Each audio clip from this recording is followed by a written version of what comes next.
안녕하세요. 성공예감 이대호입니다.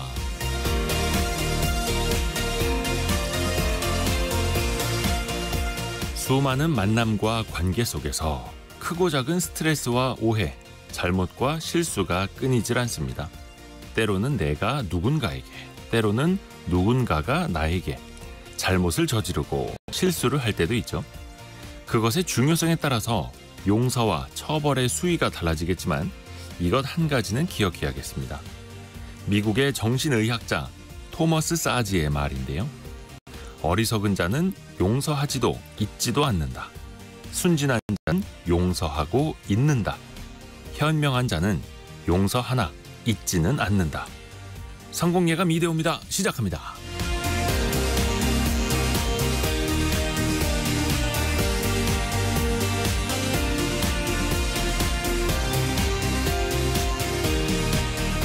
안녕하세요. 이대호입니다. 자, 오늘은 8월 20일 화요일 아침입니다.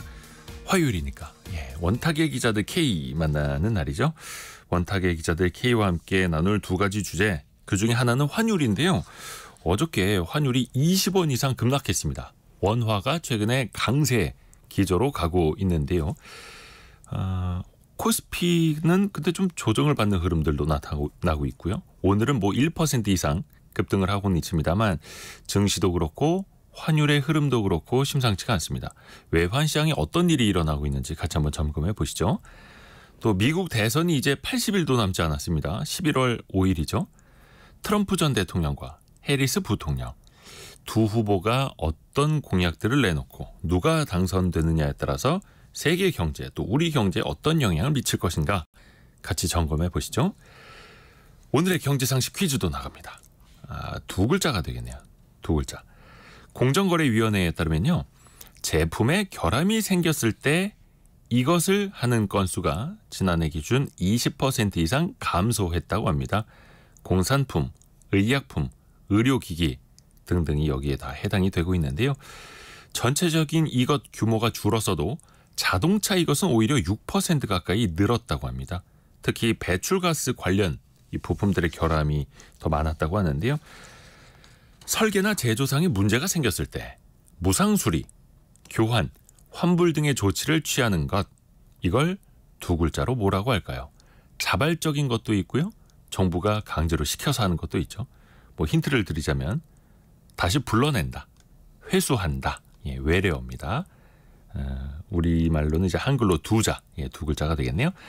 짧은 문자 50원, 긴 문자 100원이 드는 샵 9730, 그리고 KBS 콩 어플리케이션이 열려 있고요. 다양한 선물을 또 추첨을 통해서 보내드리고 있습니다. 유튜브를 통해서도 언제든지 함께 하시죠. 성공예감 이대호입니다. 자주 검색하시면 성공이 가까워집니다.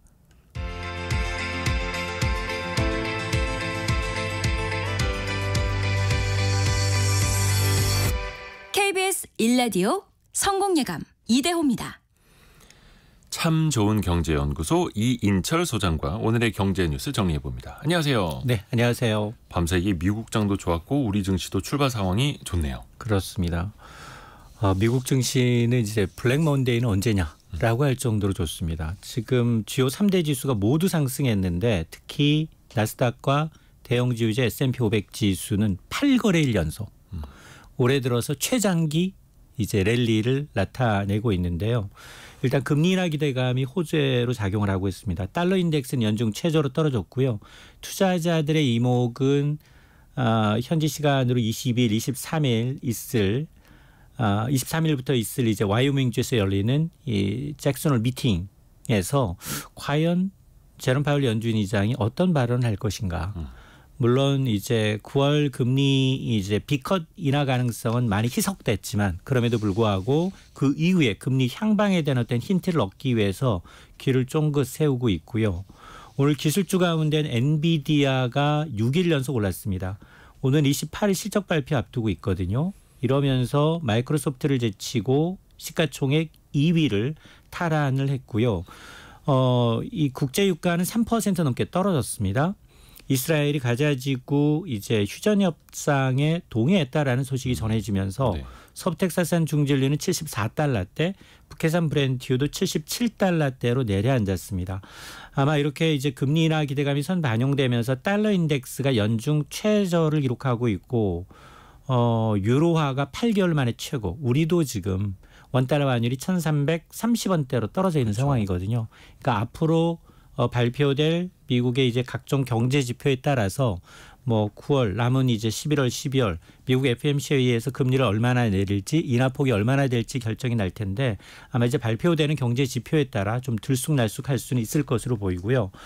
어제 외국인이 매도하면서 코스피가 많이 떨어졌거든요. 0.85% 떨어져서 2,670선대로 이제 마감을 했는데 오늘은 출발이 좋습니다. 오늘은 뭐 코스피가 2,700선, 코스닥도 786선을 회복을 하고 있는데 수급별로 보게 되면 개인, 외국인이 소폭이긴 하지만 사고 있는 상황이고요. 삼성전자 역시 79,200원대에서 거래가 되면서 다시 8만전자 돌파를 시도하고 있는 상황입니다. 하이닉스도 2% 이상 오르고 있고 전반적으로 증시 흐름들 양호하게 또 이어지고 있습니다. 월요일에 폭락 나왔던 게 불과 보름밖에 안 됐습니다. 그때 그랬잖아요. 이게 얼마나 갈 것인가. 예. 세상 끝나는 줄 알았는데 거의 2주 만에 다 되돌려 나왔습니다. 자, 그리고 중고거래 이용하시는 분들 많이 늘고 있는데요.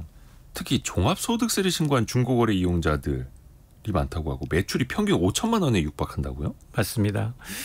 이게 사실 이 당근 이제 이 마켓이라고 하죠. 네. 이 중고거래 플랫폼을 이제 이용한 이제 이용자들 가운데 이 상당 규모 이상인데 그랬더니 이제 국세청이 이게 그 거래 규모로 보면 이게 종합소득세 신고 대상인데요. 525명한테 안내 이제 편지를 보냈는데요. 그러자 실제로 이들 가운데 379명이 종합소득세 신고를 했습니다. 1인당 평균 매출이 약 4,700만 원이에요. 근데 중고거래 플랫폼입니다. 네. 그러니까 이제 중고거래하면 내가 이제 쓰다가 좀 이게 좀 버리기는 좀 아깝고 그렇다고 해서 이제 좀 다른 사람한테 나눠야 되는데 가격은 대폭 낮추잖아요. 그런 이제 중고 물품을 팔았는데 매출이 4,700만 원이다. 근데 수입 금액 상위 10명의 매출을 봤더니 1인당 평균 2억 2,500만 원이에요. 그러면 이거는 그냥 남은 물건 파는 중고거래가 아니라 이게 그냥 취미가 아니라 이건 업이 아니냐. 업자네. 그렇죠. 마찬가지 수천만 원의 매출을 올리고 수억 원의 매출을 올렸다면 이것은 이걸 갖고 사업을 한 게 아니냐라는 이제 이 얘기가 나오고 있는데 어쨌든 올해 들어서 처음으로 이 중고거래 물품 플랫폼에 대한 과세 신고가 이루어진 겁니다. 여기에서 그 이야기 나올 수밖에 없는 게 그래서 중고거래 플랫폼을 이용하면서 탈세하는 것 아니냐 이런 지적 나올 법하죠. 실제로 그러면 이 중고거래 플랫폼에서 중고거래만 했겠느냐. 네. 뭐 예를 들어서 이제 신상품 이제 저렴한 중국의 커머스에서 사서 여기다 이윤 얹어서 팔 수도 있죠. 그냥 유통 창구로. 맞습니다. 그러니까 업자들이 사재기한 이후에 리셀이라고 하죠. 다시 되파는 형태로 실질적인 중간 유통을 하고 있고 중고 거래를 빙자한 신규 판매까지 하는데도 불구하고 네. 세금을 한 푼도 내지 않는 게 아니냐 이런 이제 논란이 일고 있는 겁니다. 물론 이제 이런 이제 중고 플랫폼의 경우에는 취지가 이제 이용자 보호를 위해서 단속을 강화하면서도 이게 중고 거래 영역할 경우에 이윤 추구 목적이 없잖아요. 네. 왜냐하면 상가격보다 중고 물품 분명히 저렴하게 팔 테니까. 그러면 이제 그런 이윤 추구 목적으로 할 경우에는 업자 활동을 금지할 수가 있거든요. 네. 그래서 이런 플랫폼의 경우에는 서비스의 취지와 이용자 보호를 위해서 앞으로는 인공지능을 활용해서 이런 서비스 남용을 단속하겠다. 그러면 인공지능이 잡아낼 수 있는 것들이 뭘까? 주로 빈번하게 거래를 한다거나 아니면 금액이 좀 크거나. 근데 사실은 명품 같은 경우에는 거래 금액이 클 수 있잖아요. 단순히 거래를 횟수가 적다 하더라도. 네. 그러니까 이제 이런 걸 이제 적발해 내겠다라는 건데요. 어쨌든 만에 하나 이제 이런 행위를 적발할 경우에 이런 플랫폼에서는 서비스 연구 정지에 제재를 가하겠다라는 건데 문제는 아마 이제 국세청이 달라진 시각으로 볼 것 같습니다. 이번에 그냥 툭 한번 던져봤어요. 이 물품 거래가 상당한데 해서 과세당국에 종합소득세 신고하라라고 했더니 300몇 명이 손들어서 신고를 했기 때문에 아마 이 부분에 대한 아마 이제 중고거래 플랫폼 과소 신고와 관련해서 그리고 이제 이 기목 종합소득세 부과 기준 금액에 대해서 아마 검토하고 있는 것으로 알려지고 있습니다. 그리고 저희가 슬기로운 세무생활 코너 때 다루기도 했었는데 판매 가격을 그냥 1, 2, 3 이렇게 써서 123만 원 써놓는 경우 있잖아요. 근데 실제로는 10만 원에 팔았어도 국세청에서는 이거를 매출을 123만 원으로 볼 수 있다. 또 이런 것도 있어요. 그러니까 여러 가지 플랫폼이 있잖아요. 네. 뭐 N사의 플랫폼에다가는 가격을 높게 올려놓고 이 플랫폼은 중고라는 이 특성상 가격을 산적이 낮게. 네네. 그러면서 이게 이 매출을 이쪽에서 올리는. 그러니까 여러 가지 다양한 이제 좀 비정상적인 방법으로 매출을 올리고 있다라는 겁니다. 근데 이제 미개봉 신품입니다. 이런 식으로 이제 또 홍보를 하죠. 자, 그리고 더위가 계속 이어지고 있습니다. 전력 수요가 역대 최대치라고요? 맞습니다. 어제는 1시간 만에 2번 최고치를 갈아치웠어요. 아니 지금 태풍도 오고 있다고 하는데 네. 이 지금 전력 수요가 나날이 들고 있다. 어제는 소나기까지 내렸거든요. 이제 8월 20일이면 얼추 8월 말로 가고 있는 거거든요. 맞습니다. 자, 그럼에도 불구하고 지금 전력 거래소에 따르니까 어제 오후 6시 기준 최대 전력 수요가 95.6기가와트. 전력 수급 역사상 최고를 찍었고 1시간 전 5시에도 94.7로 역대 최대치를 경신했는데 1시간 만에 또 갈아친 거예요. 근데 이번 달 들어서 지난 5일, 12일, 13일 계속해서 역대 최고를 갈아치고 있습니다. 이러다 보니까 한반도가 지구상에서 가장 무더운 한 해가 이제 되고 있는 상황인데요. 어제 6시 기준 전력의 공급 예비율은 두 자릿수 아래로 떨어졌습니다. 9.4%까지 집계가 되고 있는데요. 아니 태풍 오고 있다며 왜 이러냐라고 할 텐데 이 태풍도 고온 다습한 열기를 몰고 오고 있어요. 그러니까 이미 굉장히 고온 건조한 바람이 불고 있는 상황에서 하필이면 이런 고온 다습한 열기가 한반도를 덮으려고 하니 이러다 보니 냉방 수요가 이제 급증한 것도 영향을 미치고 있습니다. 그렇죠. 더위가 지속되면 아무래도 냉방 수요, 에너지 수요가 계속될 수밖에 없고 이게 우리 또 소비 지출에도 영향을 미칠 수밖에 없는데 이상기후와 경제 관련해서 한국은행의 보고서가 나왔다고요. 맞습니다. 한국은행이 어제 이제 이상기후가 실물 경제에 미치는 영향 보고서를 내놨어요.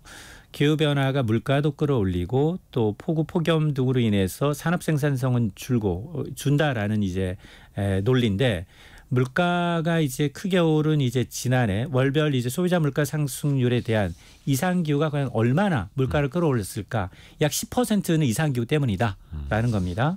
그러니까 전 품목이 인플레이션의 영향을 받고 있고 가장 기상이후에 민감한 게 뭐냐? 바로 식료품 그리고 과일이라는 겁니다. 이러다 보니까 이상기후 충격 이후 소비자 물가 상승이 약 석 달이 지나면 0.03%포인트가량 높아졌거든요.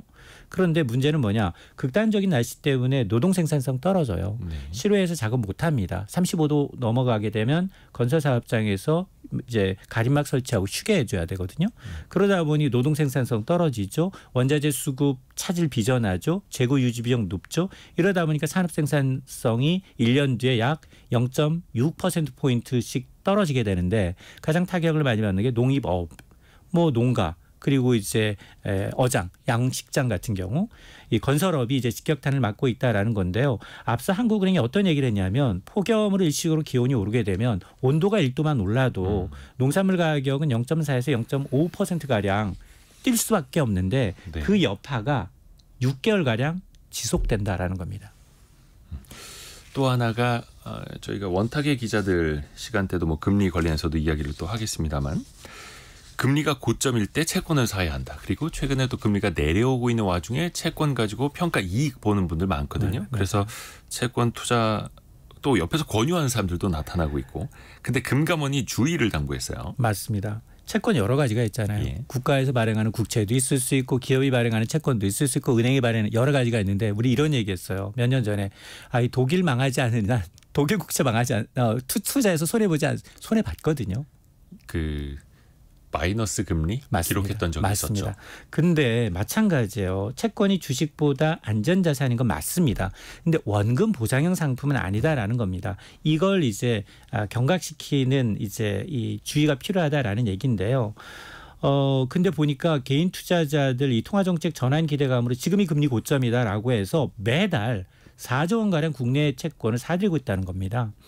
근데 실제 채권이라는 건 이제 이 확정된 이자 지급한다라는 측면에서 일반적으로 안정적인 투자처지만 그러나 발행한 사람의 신용 상태, 시장 금리의 변동, 채권 만기에 따라서 굉장히 달라질 수 있거든요. 특히 제가 앞서서 이제 달러 인덱스가 연중 최저입니다라고 했는데 지금 보면 서학개미들이 미국 국채도 많이 투자하고 있거든요.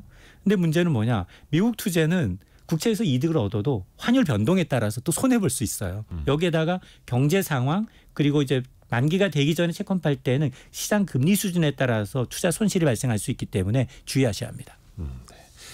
참 좋은 경제연구소 이인철 소장과 함께했습니다. 고맙습니다. 네, 고맙습니다.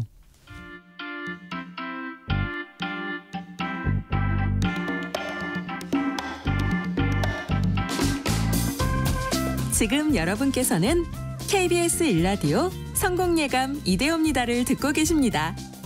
프로그램에 참여하신 청취자 여러분께는 추첨을 통해 아름다운 식탁 창조 주비푸드에서 뿌리 담은 리얼 생 와사비를, 쉽고 빠른 판촉물 제작 시너지 기프트에서 무드 등 미니 가습기를, 그리고 성공예감에서 준비한 커피 쿠폰을 보내드립니다. 당첨자는 성공예감 이대호입니다 홈페이지에서 확인하세요. 원탁의 기자들 K 만나보는 시간입니다. KBS 서영민, 김준범 기자 함께합니다. 안녕하세요. 안녕하세요. 안녕하세요. 어저께 환율이 20원 이상 급락했더라고요. 일단 네. 오늘 환율부터 말씀드리면 1,333원 정도? 어제랑은 큰 변화는 없습니다. 오늘은. 아니 어떻게 하루에 20원 이상, 23.6원 정도 떨어졌다고 하죠?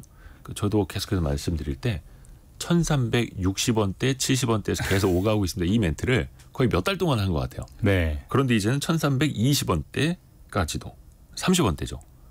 사실 이게 우리 일반적인 그 시청자 여러분들, 자영업자분들, 뭐 경제 생활을 하시는 분들하고 큰 상관은 없습니다. 해외여행 갈 때나 상관이 있지만 환율이라는 건 그 전문가들이 늘 말하는 게 궁극의 지표라고 말하거든요. 한 나라의 거시경제 체력을 보여주는 궁극의 지표. 근데 사실 우리나라가 그동안 그렇게 나쁘지 않았어요. 1,300 얼마, 1,400 얼마 한 10년, 20년 전에는 우리나라가 위기일 때 이 정도 환율이었습니다.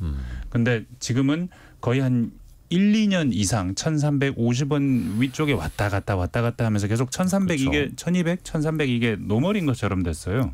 이게 코로나 이후에 이렇게 됐거든요. 그 전에 아니랬습니다. 사실 1,000원 깬다고 할 때도 있었고 1,000원, 1,100원, 1,200원 가면 불안해. 근데 지금 1,300은 넘은 지도 한참 됐고 1,300 한 70원, 80원, 90원을 최근 한 서너 달 동안 계속 왔다 갔다 했습니다. 그리고 어제 1,330원대로 내려온 게 한 5달 만에 1,330원대로 내려왔다 그러죠. 환율이 내려왔다는 건 어떤 의미에서는 우리나라의 체력이 좋아질 때 기조적으로 환율이 내려오기도 하고 위기의 징조가 떨어졌을 때, 위기의 징조가 없을 때 환율이 안정되기도 합니다. 그 정도 볼 수 있는데 다만 환율이 높을 때 수출은 좋습니다. 대표적인 환율의 혜택을 보는 기업이 현대차입니다. 그렇죠. 현대차는 환율이 높으면 같은 값에 팔았을 때 더 많은 원화를 벌기 때문에 해외에서 그래서 굉장히 이득인데 그 좋았던 시점이 어쩌면 조금 지나가는 거 아니냐, 추세적으로 이제 조금 더 떨어질 거 아니냐 이런 분석이 나오고 있습니다. 지금. 일단 그러면 어제 하루에 20원 이상 원달러 환율이 급락한 이유, 즉 원화가 갑자기 강세를 보인 이유를 살펴봐야 될 텐데 우리 경제가 갑자기 그렇게 좋아지지는 않았을 거고요. 어제 하루에 국한에서 얘기해 보면은 하루에 20몇 원이 내렸거든요. 네. 그러니까 환율이라는 게 달러가 얼마냐는 거잖아요. 1달러가 1,360원 정도 하다가 1,330원 정도로 한 30원 정도 확 싸졌는데 거의 뭐 몇 달치 움직일 게 하루에 움직이는 거예요. 그렇죠. 왜 싸졌느냐? 왜 그렇게 하루에 많이 움직였느냐? 모릅니다. 네, 솔직히 진짜 모릅니다. 모르고요. 네. 사실 이제 며칠 지나봐야 이제 이게 범인이었구나가 나오는 건 예를 들어서 무슨 알고리즘 프로그램 매매가 많이 걸려 있던 게 갑자기 어떤 딱 뭐 문턱을 넘으니까 확 쏟아졌다든지 이런 것들이 있을 수는 있을 것 같고요. 또 한 가지 어제 특이했던 건 지금까지 환율은 방금 서 기자가 얘기했듯이 기조적으로 쭉 올라오고 있었어요. 최근 한 몇 달뿐만 아니라 최근 한 10년을 보면은 10년 전 1달러가 얼마였는지 아세요? 10년 전 1달러. 예, 970원이었습니다. 예, 2014년 14년 즈음에. 예, 근데 지금은 1,300원대가 기본이 돼버린 거죠. 그 기조적으로 마치 등산하듯이 쭉 올라왔어요. 근데 이 흐름이 정반대로 어제 움직였거든요. 그렇기 때문에 이상하게 튀는 날이었고 뭐 이유를 굳이 이제 다 갖다 붙이는 해석인데 일단 미국이 금리를 인하하지 않느냐 9월에 거의 예고돼 있지 않느냐. 미국의 금리가 내려가면 당연히 미국에 예금 해놨을 때 받는 이자가 줄어드는 거니까 아주 쉽게 얘기하면 달러의 인기가 떨어지지 않겠느냐. 그렇기 때문에 당연히 다 원화는 강해지고 달러는 약해지지 않겠느냐라고 굳이 해석할 수는 있지만 근데 미국의 금리가 인하된다는 게 9월에 인하된다는 거는 이미 사실 예고됐던 사실이거든요. 그래서 그렇죠. 어제 유독 튄다는 것도 좀 이해하기는 어렵고 사실 어제 왜 그렇게 움직였는지는 며칠 지나보고 외환시장 수급 상황 통계가 나와야 좀 그나마 해석이 가능하지 않을까. 뭐 죄송한 말씀이지만 잘 모른다. 네. 저는 다른 얘기를 해보겠습니다. 네. 어느 정도 알 수 있다. 네네네. 왜냐하면 어제만 내린 게 아니에요. 어제 많이 내렸지만 지난 한 일주일 동안 쭉 내렸고요. 그게 사실은 한 1,780원 선이던 게 불과 한 달 그리고 한 1,770원 선에서는 뭐 지난 일주일 전에도 1,770원 선이었습니다. 그러니까 지금 1,370원. 1,370원. 죄송합니다. 1,700원대 가면 나라 망합니다. 큰일 납니다. 죄송합니다. 근데 계속 떨어지고 있어요. 네. 사실은 우리나라 환율만 떨어지는 게 아니고 달러 인덱스도 떨어지고 있습니다. 네네네. 달러의 값이 기조적으로 조금 약세를 보이는 시점에 왔다는 겁니다. 그게 김준범 기자는 그럼 미국이 금리 인하한다고 해서 그런 건데 그런 거 아니에요라고 했는데 그게 중요합니다. 사실은 우리나라 환율을 결정하는 게 크게 두 가지 있다고 생각하는데 한미 금리 차입니다. 한미 금리 차가 지금 역전된 상태잖아요. 2%포인트 정도 벌어져 있습니다. 우리나라 네. 금리가 더 싸요. 그러니까 기조적으로 우리나라 원화의 가치가 달러보다 높을 수가 없는 상태인 겁니다. 이렇게 금리가 5% 3%인데 누가 외국 통화를 사면 어디 걸 사겠습니까? 평등하다고 해도. 근데 지금 평등한 통화도 아니죠. 근데 이렇게 벌어져 있으니 당연히 이렇게 그 원화의 가치가 떨어질 수밖에 없는데 다음 달에 미국은 거의 확실히 금리를 내릴 것 같아요. 뭐 0.5%포인트일지 0.25%포인트일지는 모르지만 거의 내릴 것 같다는 게 확실하고 이게 거의 다 금융시장에 반영돼 있습니다. 그러면 우리나라하고는 1.75가 돼요. 그런데 우리나라는 이번 달에 곧 금통위가 있는데 내릴까요? 못 내립니다. 왜 못 내리냐? 자영업자분들 어렵습니다. 우리나라 경기 안 좋습니다. 그럼에도 불구하고 못 내립니다. 왜? 부동산 때문입니다. 부동산이 지금 너무 올라가고 있거든요. 지금 한국은행이 다른 거시경제 지표를 보면 충분히 금리를 내릴 수 있는 상황이지만 부동산 때문에 내리면 큰일 나기 때문에 못 내립니다. 그러면 금리 차는 2%에서 1.75로 줍니다. 요건 확실합니다. 근데 사실은 금리 차가 모든 걸 결정하는 건 아니에요. 사실 우리나라 미국 뭐 금리를 내린다고 해도 우리나라 원화값이 올라갈 때도 있고 그리고 반대로 뭐 미국 경기가 막 안 좋아진다고 해도 금리가 내려갈 때도 올라갈 때도 있습니다. 환율이. 근데 이건 가장 중요한 두 개의 함수가 하나는 한미 금리 차고 다른 하나는 지금 국제 경제에 무슨 문제 있어요? 라고 물어봐야 되는 겁니다. 국제 경제에 문제가 있으면은 이 모든 상황과 관계없이 약원화가 됩니다. 우리나라는 해외, 대외 수출에 의존하는 나라여서 무조건 외국에 무슨 일이 있으면 우리나라는 어려워집니다. 사실 얼마 전에 일본에 무슨 일이 있었잖아요. 네네네. 금리 올리면서 뭐 금융시장이 출렁할 때 우리나라는 바로 그 영향을 받죠. 그겁니다. 우리나라는 외국에 무슨 일이 있으면 무조건 영향을 받는데 미국의 상황이 안 좋은 것 같아. 얼마 전에 그때 실업률도 취업자 수도 굉장히 줄고 예전보다 뭔가 경기가 급하게 수축하는 양상이 나오는 것 같아라는 불안감이 있을 때 우리나라 증시도 안 좋고 환율도 올라갔었는데 근데 사실 최근에 들려오는 얘기는 미국이 소프트 랜딩 계속하는 것 같아. 별로 큰 문제 없는 것 같아. 외국에 무슨 문제가 없는 상황에서 금리 차가 좁아지니 그래서 우리나라 환율은 기조적으로 떨어질 수밖에 없다. 모르는 건 아니다.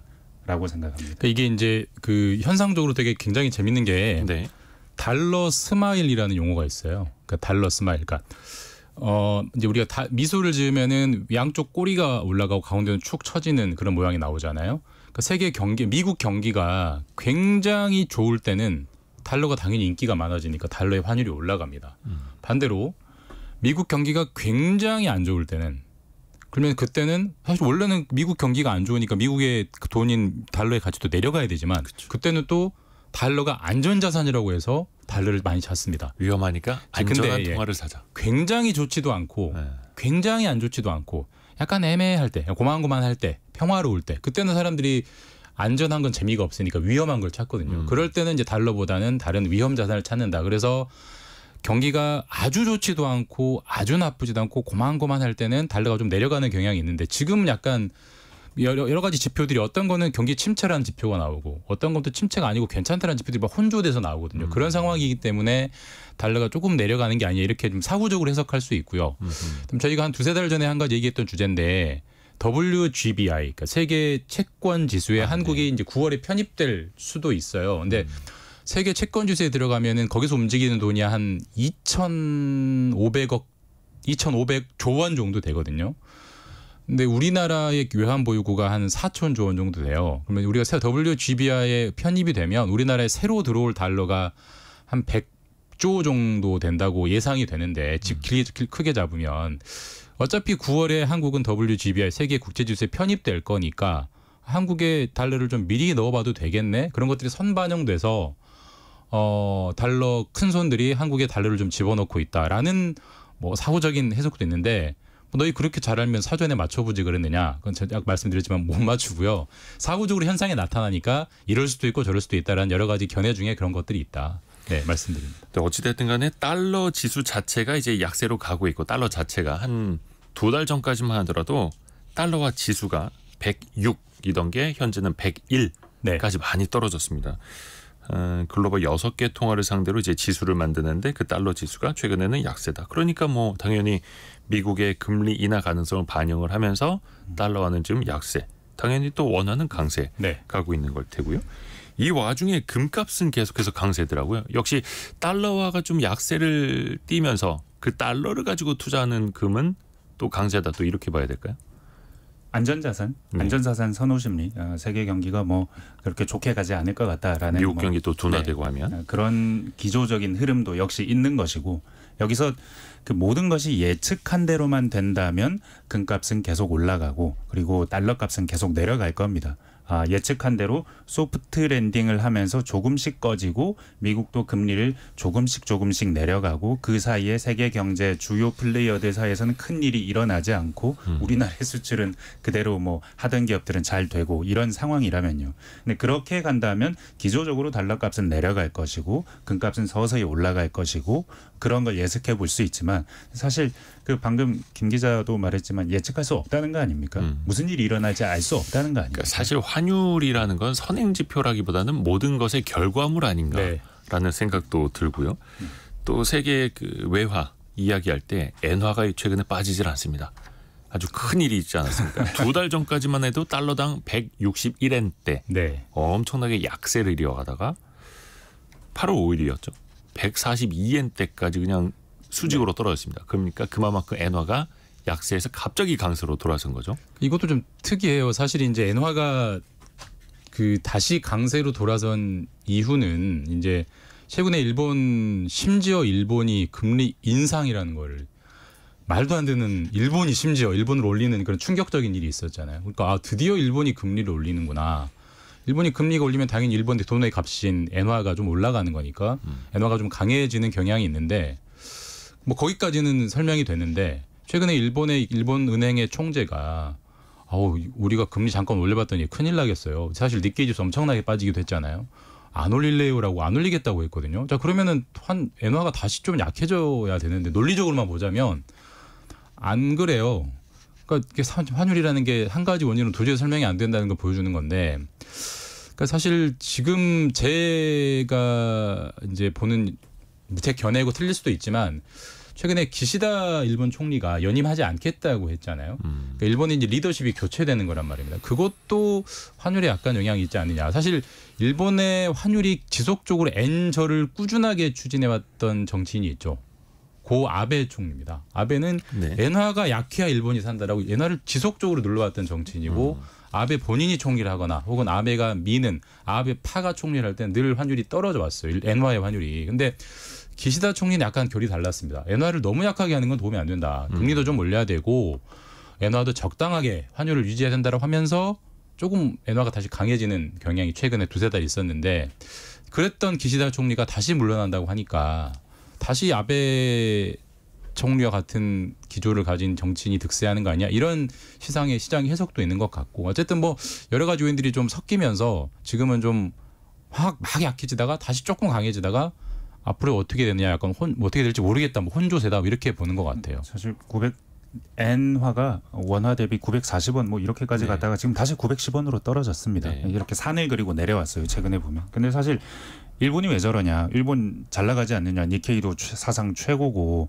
수출도 잘 된다 그러고 해외에서 뭐 투자 물밀듯 들어오고. 근데 사실 그거 맞아요. 맞는데 부동산 값도 오른다 그러죠. 근데 맞는데 그 일본은 분명히 그 아베의 기획에 의한 아베노믹스가 엔화를 낮춰가면서 일본을 살리겠다라는 기획이 지금 어느 정도 통한 거라고 볼 수 있는데 그 반대급부가 나타났습니다.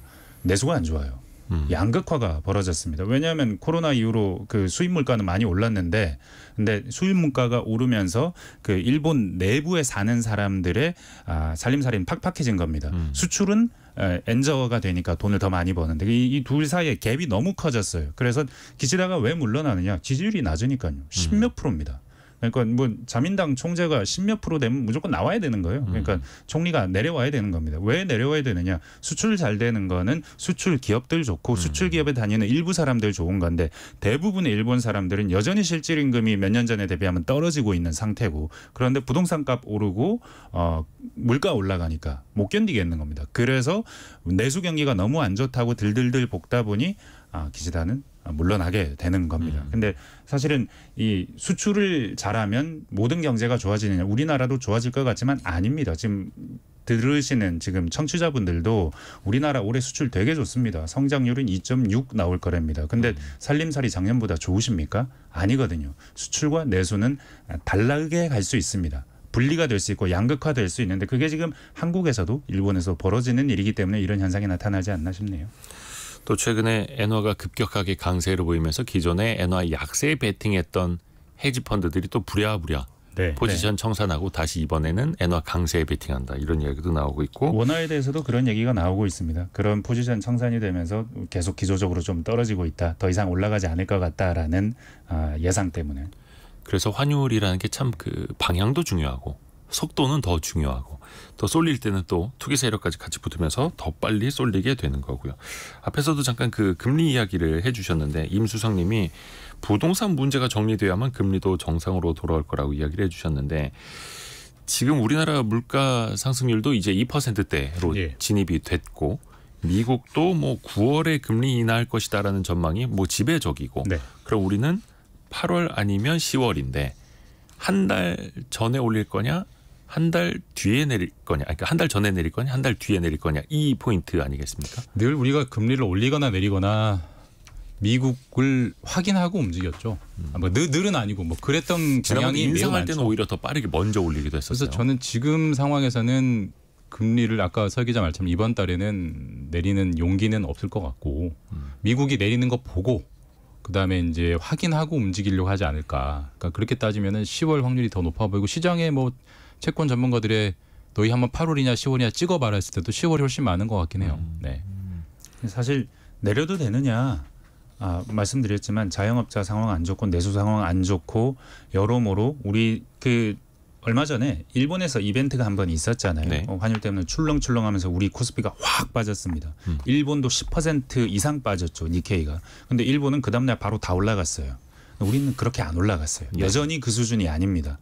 사실 우리는 그 주식으로 보나 아니면 내수 상황으로 보나 아니면 GDP에서 내수가 차지하는 요걸 계산한 걸로 보나 우리는 지금 경기 침체 국면에 좀 들어서고 있는 느낌이 완연히 있습니다. 수출만 빼면 그래요. 그럼 우리는 지금 금리를 내려야 돼요. 정부는 아니라고 하던데요. 경기 침체. 네. 근데 내려야 되는데 못 내립니다. 부동산 때문에 너무 많이 올라가고 있기 때문에 사실은 금리는 부동산에 대응하는 그 정책은 아닙니다만 부동산 때문에 금융 정책 수단이 굉장히 제한되고 있는 게 사실입니다. 또 그게 빠르게 시장에 반영이 되고 있기 때문에 최근에 서울 집값 돌아다니면서 이제 보신 분들은 다 그 얘기 하시더라고요. 너무 빠르게 움직인다. 근데 항상 통화 정책은 더 느릴 수밖에 없습니다만 시장은 더 먼저 움직이고 내수만 보면 당연히 진작에 내렸어야 되는데 부동산을 보면은 내리기도 쉽지 않아 보이고 일단 한국은행의 금통위까지 좀 지켜봐야겠고요.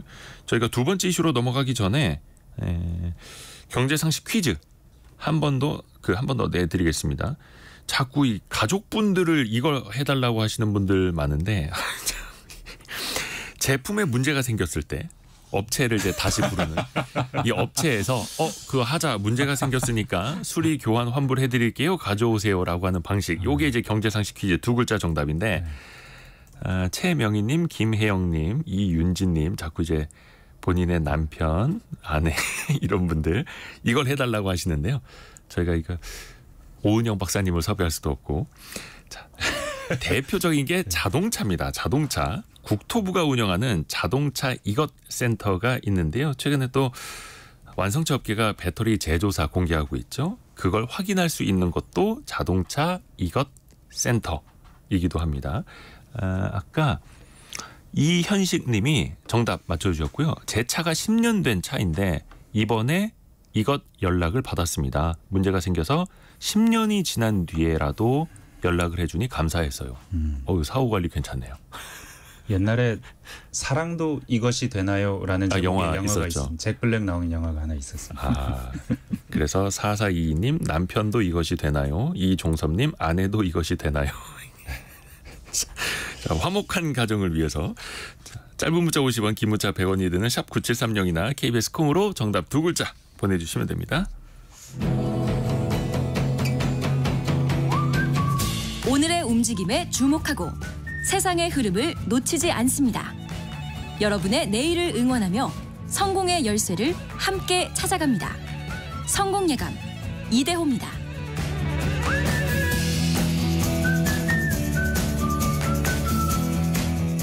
11월 5일이죠. 미국 대선이 펼쳐지는 날인데 참 뜨겁습니다. 그 바이든 대통령과 함께 이제 부통령으로 뛰고 있는 해리스 부통령이 민주당이 이제 공식 대선 주자가 됐고 트럼프 전 대통령 이게 막 그 여론조사 결과 나올 때마다 엎치락뒤치락 엄청 붙어 있더라고요. 거의 오차 범위 이내죠, 계속. 거의 대부분 오차 범위 이내이긴 한데 이제 민주당 후보 교체가 이루어진 뒤로는 요즘 기세는 민주당 쪽이 좋죠. 그래서 오차 범위 이내지만 해리스 후보가 트럼프 후보를 앞서는 여론조사들이 많다라고 나오고 있고 그 추세, 기세가 중요하죠. 여론조사가 사실 뭐 우리나라도 총선 대선 때 워낙 많지만 미국은 얼마나 많겠습니까? 그래서 그걸 아예 평균 내는 사이트가 있던데 그 사이트를 봐도 평균도 일단은 해리스가 역전한 기세긴 해요. 근데 뭐 어쨌든 70일 정도 선거가 남았고 미국은 아시겠지만 전국 단위의 여론조사는 하나도 중요하지 않습니다. 주별 선거인단을 다 먹는 거기 때문에 사실 미국도 우리의 지역 감정처럼 캘리포니아는 늘 민주당이고 텍사스는 늘 공화당이고 거기는 뭘 해도 항상 공화당이 이기고 텍사스가 이기는 거. 우리가 말하는 이제 스윙 스테이트 왔다 갔다 하는 한 7개 10개 정도의 그 주의 여론조사가 진짜 중요한 건데 거기는 보면 딱 붙어 있더라고요. 초경합. 그래서 지금 전국 단위로는 해리스가 기세가 좋지만 이게 선거 결과가 같을 거냐. 마치 환율과 마찬가지로 역시 저는 모르겠습니다. 그렇죠. 그러니까 지지율만 가지고 당선 가능성을 예측할 수 없는 게 또 미국의 대선 방식이기도 하고요. 사실은요. 그 트럼프 당선될 때 떠올려 보십시오. 투표한 그날까지 힐러리가 된다고 했습니다. 맞아요. 전문가들이 대부분 그랬었어요. 개표 결과 나오기 전까지도 출구 조사도 된다고 했습니다. 실제로 네. 저기 힐러리 후보가 전국 득표수는 더 많았어요. 훨씬 많았어요. 몇 퍼센트 많았습니다. 네. 근데 표를 많이 얻고도 질 수 있는 게 미국의 대선 미국은 방식이죠. 선거인단 제도이기 때문에. 근데 사실 방금 김준범 기자가 말한 그 종합해서 보여주는 사이트가 538이라고 538이라는 사이트인데 거기 가 보면 한 보름 20일 전에 거의 붙어 있다가 그 전에는 그러니까 트럼프가 앞섰다는 얘기죠. 트럼프가 앞서다가 거의 한 달 보름 전쯤에 붙었다가 지금은 벌어져서 해리스가 앞서가고 있습니다. 한 오늘자로 보면요. 여기다가 그래프에다가 딱 대보면 해리스가 한 2.6%포인트 앞선다라고 돼 있습니다. 그게 어떤 당선 가능성을 예측하는 지표 같은 거 그런 걸 만든 거죠, 미국에서? 네. 그 지지율 이걸 통계적으로 분석해서 여러 개의 통계들을 분석해서 추세선을 만든 다음에 그 추세선을 비교하고 추세선 사이 범위에 구름띠 같은 걸 만들어서 가능성의 범위도 비교하고 그러는데 여튼 분명히 해리스가 좀 앞서 나가는 느낌이 있고 그리고 미국에서는 그런 얘기 한다고요. 원래 트럼프는 언론의 덕을 되게 많이 보는 후보였다. 그러니까 굉장히 그 떨어져 있는 상황에서 지고 있는 상황에서도 트럼프가 하도 희한한 소리, 특이한 소리를 하니까 언론이 주목하고 비판해주면 비판해 줄수록 트럼프의 지지율이 올라갔다. 근데 지금 그 언론의 주목도가 트럼프가 아닌 해리스를 향해 있다는 겁니다. 왜냐하면 갑자기 등장한 데다가 그동안 비춰주지 않았으니 더 많이 비춰주기도 하고 그래서 트럼프가 지금 굉장히 화를 낸다 그래요. 언론이 왜 나를 말하지 않고 자꾸 해리스를 말하느냐. 나 욕해도 좋은데. 언론은 늘 신상을 좋아하니까요. 네. 지금은 그런 상황인데 이 추세가 언제까지 갈지 한 석 달밖에 안 남긴 했습니다만. 저희는 이제 중요한 게 또 경제 공약이기 때문에 경제 정책 어떤 것들이 펼쳐질까 하나하나 좀 따져보죠. 물론 공식적인 이제 공약집은 나와봐야 아는 건데 현재까지 그 추이를 바탕으로 이야기를 해보겠습니다. 미국에서는 지금 제일 중요한 게 또 인플레이션을 극복하고 우리가 봤을 때는 미국 경기 참 좋아 보이는데 그 또 내부에서는 또 체감이 다를 것 아니겠습니까? 물가를 비롯한 경제 정책 전반적으로는 어떻습니까? 이게 물가를 어떻게 잡을 거냐라는 분야로 한정을 하면은 이거는 해리스 후보와 트럼프 후보. 제가 존칭 생략할게요. 해리스와 트럼프가 확연히 갈립니다. 이건 색깔이 확실히 차이가 나요. 그러니까 해리스 같은 경우는 현재 물가가 이렇게 많이 오르는 이유 중에 상당 부분은 식품 기업들의 탐욕 때문이고 결국 폭리, 바가지를 씌우기 때문이고 그래서 내가 대통령이 된다면 미국 최초로 연방법을 만들어서 식료품으로 폭리를 취하는 기업들에게 처벌, 그러니까 철퇴를 내리겠다. 그러니까 기업을 규제하는 쪽에 확실히 포커스를 맞추고 있고요. 트럼프는 그랬더니 역시 트럼프답게 해리스가 역시 공산주의자다. 가격을 통제하려고 한다라고 비난하면서 자기는 그렇게 물가를 잡지 않고 결국 지금의 식품 물가가 오르는 것은 결국 상당 부분은 기름값, 원료값이 비싸서기 때문에 나는 에너지 가격과 원유 가격을 내리겠다. 세금을 깎든 기업들을 압박을 하든 그렇게 해서 애시당초 출고될 때부터 가격이 떨어지게 하겠다. 그러니까 기업을 규제하는 방식 혹은 공급의 원료 가격을 내려주는 방식으로 잡겠다는 게 확실히 이제 갈리고 있어서 그 부분만큼은 명백한 정책 경쟁은 되는 것 같더라고요. 그러고 오늘 뉴스 보면 국내 투자자분들이 가슴 떨려 할 말을 또 트럼프가 했습니다. 그래요? 전기차. 네, 전기차 $7,500 그 세액공제 해주는 거 그거 일정 금액 이상의 차는 안 해주겠다. 이런 안 해주는 방향을 검토하겠다. 이런 얘기가 나왔습니다. 그러니까 IRA를 어느 정도 무력화하겠다. 이거 트럼프가 계속 했단 말이에요. 그렇죠. 전기차 보조금 폐지해야 된다. 근데 계속 트럼프는 이렇게 말을 하고 있었지만 공화당 내에서조차 사실은 왜냐하면 이 IRA 혜택을 받는 미국의 기업들이 다 레드 스테이트에 있습니다. 공화당 주에 있습니다. 왜냐하면 여기가 좀 더 투자 여건이 좋고 우리나라에서 들어간 기업들도 다 이런 곳에 투자하기 때문에. 근데 이곳에 있는 공화당 의원들이 트럼프 제발 그러지 마세요. IRA 좋은 겁니다라고 말하고 있기 때문에 실제로 트럼프가 만약에 당선이 된다고 해도 들어가서 IRA를 어떻게 할지는 모르지만 일단 지금은 IRA를 무력화하겠다는 말을 오늘 또 했다. 요거 기억해 주시면 좋을 것 같습니다. 우리나라 자동차 업계 입장에서는 아직 이제 미국의 전기차 공장이 완공되지 않은 상태에서 렌트카라든지 이런 쪽으로만 보조금을 받을 수 있었는데 다 똑같이 보조금 없어지면은 나쁠 건 없는 거네요. 그렇게 볼 수도 있죠. 그렇게 볼 수도 있지만 어쨌든 미국이 준다는 보조금을 믿고 수조 원을 투자를 했는데 그걸 마치 뒤집듯이 뒤집어 버리면 정부와의 약속인데 그래도 되나 싶지만 뭐 트럼프는 그럴 수 있다 생각도 들고요. 왜냐하면 트럼프는 미국에 있는 자동차 산업을 생각하거든요. 미국의 전통적인 자동차 산업이 전기차에서 전혀 강하지 않습니다. 지금 뭐 테슬라는 있지만 테슬라는 보조금 없을 때도 잘 팔았습니다. 그 보조금이 지지난 IRA 강화되기 전까지만 해도 없는 거나 마찬가지였어요. 테슬라는. 그래도 잘 팔았고 나머지 회사들은 전통적인 이 회사들은 전기차를 못 합니다. 그리고 이 회사가 중요한 게 아니라 노동자가 중요한 거예요. 노동자들이 두려움이 있습니다. 전기차 시대가 오면 자동차 산업에 노동자가 절반 이하로 필요하대. 그럼 어떡할 거야? 그걸 바이든한테 계속 물어봤었거든요. 트럼프는 그럴 때마다 전기차를 없애면 돼. 라고 늘 말해왔던 거고. 근데 사실 이 상황이 어떻게 가느냐. 그거는 트럼프가 지금 말하는 건 표를 위한 거지만 앞으로 어떻게 될 것인가 우리 뭐 유튜브에 봐도 그렇고 분석들은 잘 하십니다. 뭐 이게 추세 자체를 되돌리기는 어려울 텐데 어떻게 될까 걱정하는 마음, 불안감 때문에 계속 투자자들의 그 마음이 계속 왔다 갔다 하는 거겠죠. 저는 그런 생각도 해보거든요. 근데 테슬라 일론 머스크가 트럼프 대통령을 엄청 또 지지하고 있잖아요. 그렇죠. 전기차 보조금 없앤다고 하는데. 근데 생각해보면 머스크 입장에서는 경쟁자들이 도태될수록 좋은 거니까 다 같이 그 보조금 없이 한번 승부해보자. 그리고 장기적으로 트럼프 같은 경우에도 러스트벨트의 뭐 GM이나 포드 같은 자동차들, 전통적인 자동차 업체들을 지원하는 것처럼 보이지만 트럼프 재집권하는 4년 사이에 GM이나 포드의 전기차 개발 속도가 만약에 더 늦춰지면 그 이후에 경쟁력은 더 떨어지지 않을까라는 생각도 하게 되고요. 그걸 또 일론 머스크가 노리는 것 아닌가라는 생각도 들고요. 관세 분야가 또 엄청나게 큰 말 그대로 장벽이죠. 네. 트럼프는 뭐 대놓고 굉장히 세게 말하고 있고 그리고 만약에 카멀라 해리스가 된다면 그러면 관세를 안 올릴 것이냐 이것도 따져봐야죠. 트럼프든 해리스든 관세를 유효한 정책 수단으로 삼는 데는 차이가 없어요. 다만 트럼프는 일종의 보편 관세고요. 그러니까 어느 나라에 수입을 하건 나는 다 관세를 매겨버릴래. 그래서 미국의 산업을 보호할래. 이건데 지금까지는 보편 관세 10%포인트 얘기하다가 오늘 아침에 나온 거 보니까 20% 매길 수도 있다고 얘기하더라고요. 그러니까 지금 미국의 평균 관세가 경매도 아니고 이제 서로 미국의 평균 관세가 3%인데 이걸 23%로 올려버리겠다는 거예요. 그렇게 되면은 미국의 모든 물가가 20% 올라가는 좀 조금 심하게 얘기하면 그런 결과가 나오는 거고. 네. 다만 해리스도 관세를 안 한다는 건 해리스도 관세합니다. 해리스는 트럼프가 보편 관세라면 해리스는 표적 관세예요. 지금 바이든이 하듯이 중국만 때리는 관세를 하겠다는 지금 바이든의 기조를 이어받을 확률이 굉장히 높아 보입니다.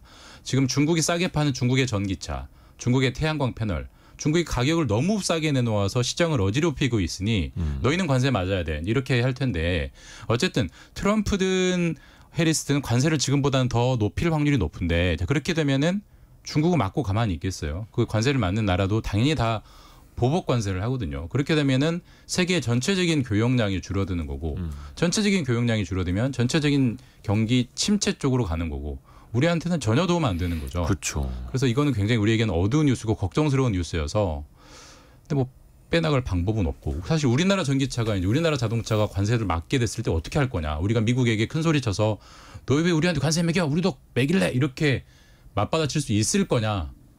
이제 일종의 하나의 관전 포인트죠. 그러니까 미국 뭐 대선 후보들이 경쟁적으로 뭐 10% 받고 20% 더 뭐 이런 식으로 하고 있는데 근데 또 우리 입장에서는 관세 장벽이 높아지면 어쩔 수 없이 울며 겨자 먹기로 미국에다가 공장을 또 지어야 하는 거고 그럼 우리나라 일자리나 GDP는 또 빠져나가는 거고 직접적인 거 말고 이 두 후보들의 경제 정책이 전반적인 세계 경제에 미칠 영향 이것도 한번 봐야 될 것 같아요. 방금 말한 그 관세 정책 보면 둘 다 네. 증세를 하겠다는 거거든요. 근데 그렇죠, 트럼프는 여기서 증세를 하는 이유는 다른 데서 감세를 할 거기 때문입니다. 법인세 같은 거, 그 부자 감세를 트럼프는 공언하고 있어요. 그래서 여기서 줄어든 세금을 어떻게 할 것이냐. 아, 나 그거 다 여기 관세 물려서 나는 이거 벌충할래 이렇게 하는데 그게 잘 안 될 거거든요. 법인세 인하는 즉각적인 것이고 관세는 그렇게 하면 인플레이션이 옵니다. 그렇죠. 네, 그 한 가지는 미국의 재정 적자는 굉장히 심해질 수 있다.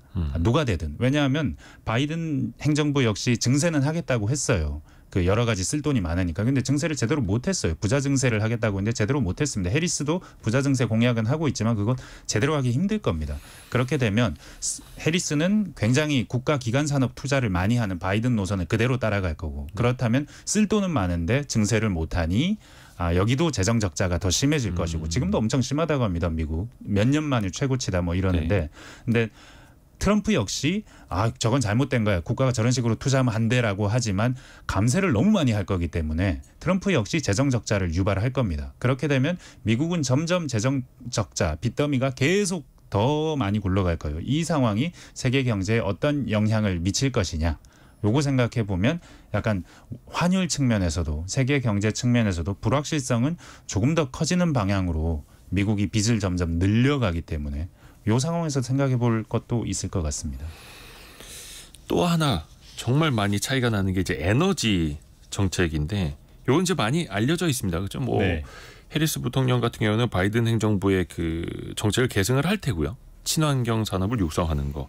트럼프는 완전히 그 반대로 전통적인 산업을 다시 한번 육성하겠다 이런 걸 테고 이게 또 우리에게 어떤 영향을 주는지도 같이 또 봐야겠죠. 결국은 IRA 법입니다. IRA 법과 칩스법. 그러니까 사실 이제 반도체. 칩스법은 약간 좀 결이 다르긴 하지만 어쨌든 IRA 법이라고 해서 배터리나 전기차 공장을 미국에 와서 지을 때 보조금을 주겠다라고 현재 바이든 정부가 약속을 해놓은 상태, 어음을 준 상태고요. 실제로 공사를 들어갔을 때 공기에 맞춰서 돈을 줄 거냐가 불확실한 상황인데 오늘도 트럼프 방금 서 기자 얘기했지만 난 IRA 안 지킬래라는 걸 굉장히 시사하고 있기 때문에 우리는 완전히 뒤통수 맞을 수 있는 거예요. 미국 정부의 신뢰를 하고 미국 정부 대통령의 말을 믿고 공장을 수조 원을 들여서 짓기로 했는데 미국 정부가 대통령이 바뀌었다는 이유로 그런 일 없어 이렇게 해버리면 굉장히 화나는 일이지만 그때 와서 다 박은 기둥을 뺄 거예요. 어떻게 할 거예요? 그러니까 에이 설마 미국이 그러겠어라고 생각할 수도 있지만 트럼프는 그럴 수 있다라는 거 우리가 과거에